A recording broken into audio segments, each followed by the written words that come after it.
Power BI. Today we're going to take a look at the data visualizations gallery and show you how to make a scatter plot.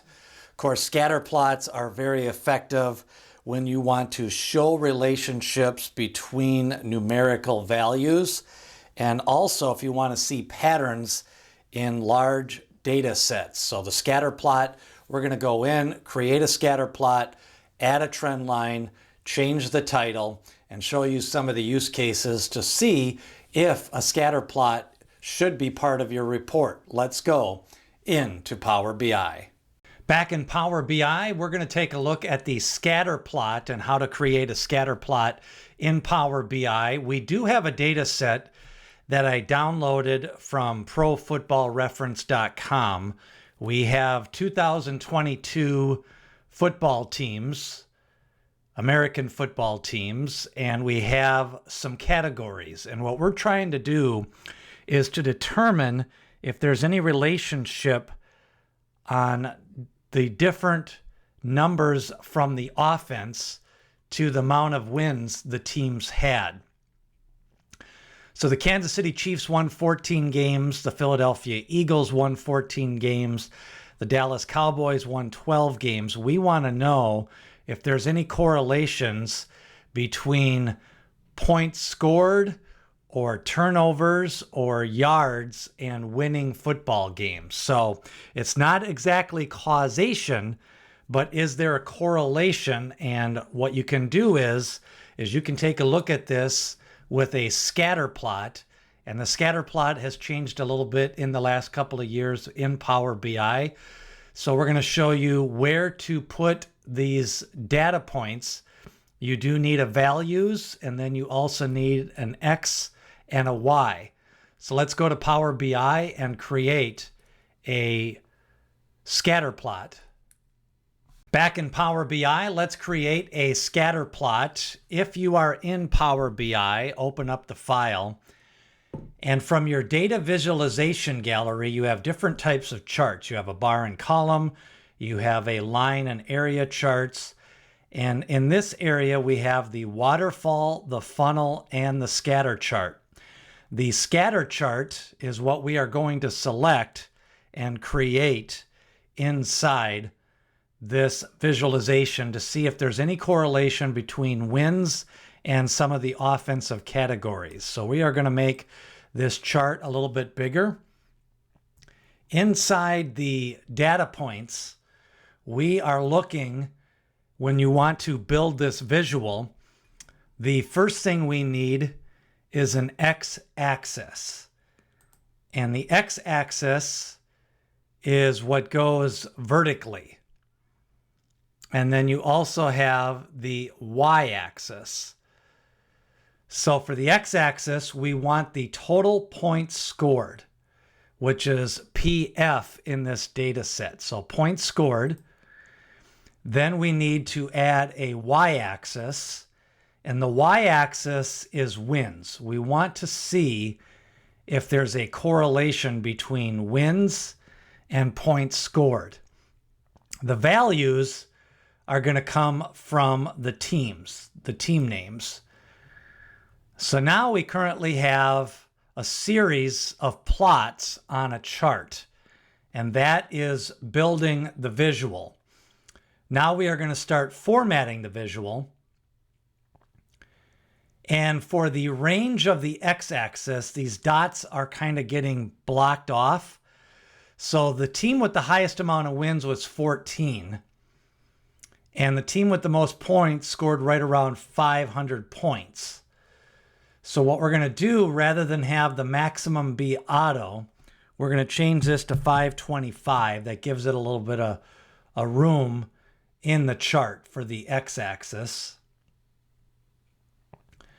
Then for the y-axis,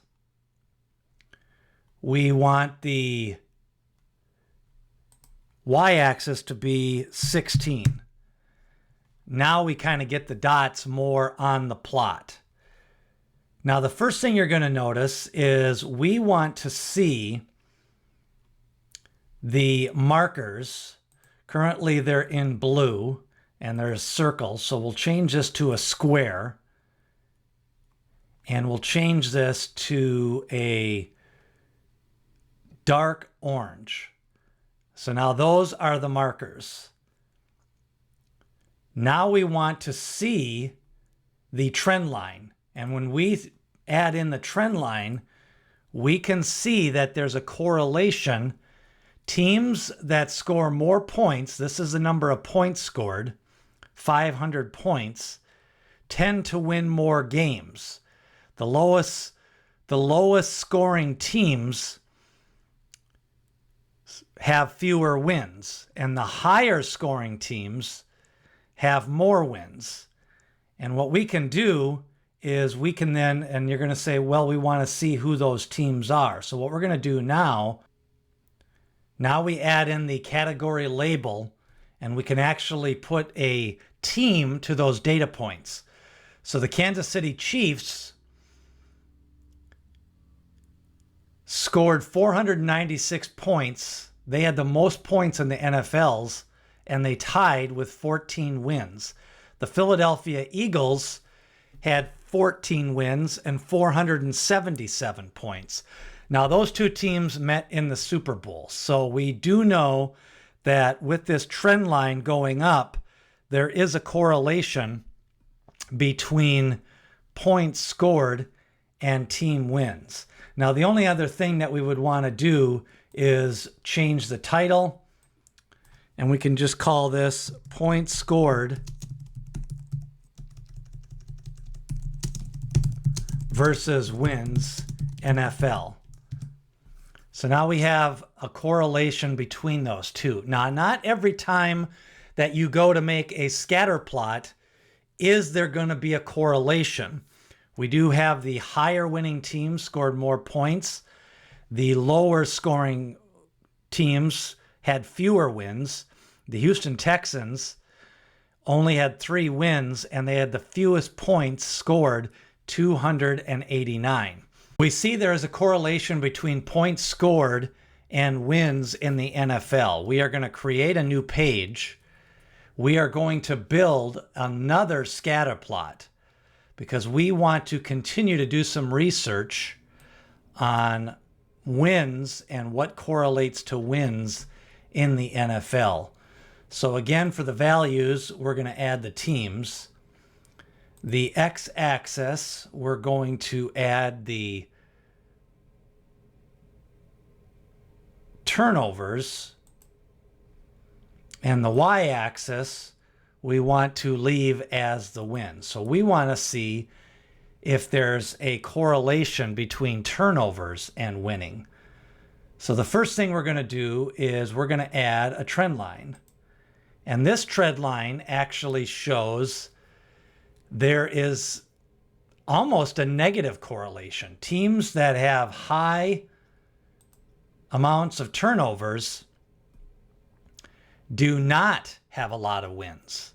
So the correlation between turnovers and wins is the teams with a lot of turnovers have a small number of wins. So correlations don't always have to be positive. So this is a direct correlation of what is a negative correlation of points scored. For points scored, we saw a positive correlation.